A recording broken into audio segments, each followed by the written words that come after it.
Rule 7.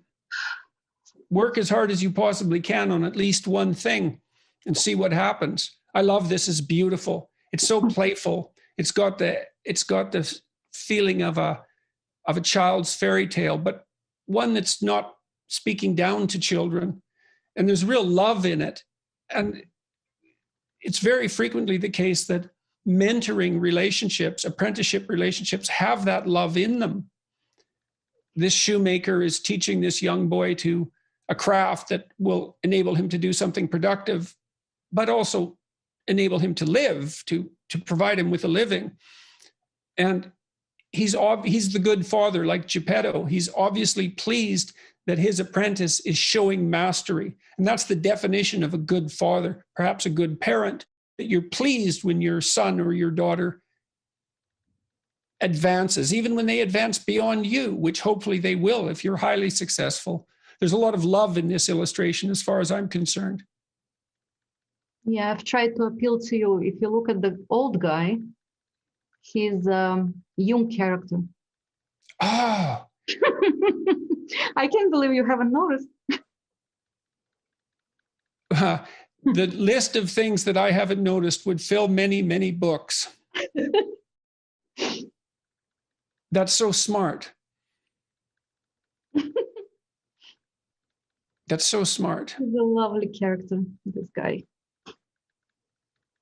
And the room that you've portrayed there it's a place of productive activity. It's inviting, and you made it theatrical again with the with the fabric along the top. Yeah. And so it's like we're looking into a private moment. Exactly. And the fact that it's theatrical. So tell me, so this you've done this with a number of images. What possessed you to do that? My experience, my own experience, I suppose. I've had that with my grandmother. Why making it theatrical? Theatrical, yes, and so overtly. It's perfectly appropriate, especially given the tenor of the book. I'm not sure. Again, I'm not sure about most of my decisions. I wouldn't. Yes, well, that's the problem with if artists can say what they do, they wouldn't need to do their art. I suppose so. I don't know. That's left to other people often.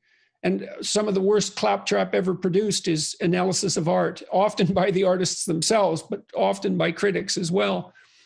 Well, you open up the curtains on a scene. And to open up the curtains on a scene is to indicate that this scene is of importance, because otherwise, why put it on the stage? Why open the curtains? Why say that this is here for your consideration?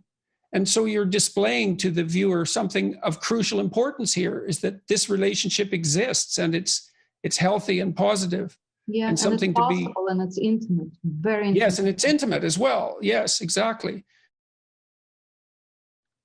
Yes, lovely, a beautiful. That's my favorite. Yes, and you managed to imbue this illustration with sentiment without it being maudlin or naive or saccharine or sugar-coated, any of that. And that's a very tricky thing to do, to make something positive and joyful and loving like that without it degenerating into sentimentality. Yeah, with the boy, I was struggling because many boys have increased emotions. They're very emotional. And I needed to show a sense of awe. But every boy I tried, I probably tried 20. Didn't work until I found this picture of my son 10 years ago. Uh-huh. He was making bubbles, soap bubbles, in the original picture. And he looked at them without overly expressing his joy.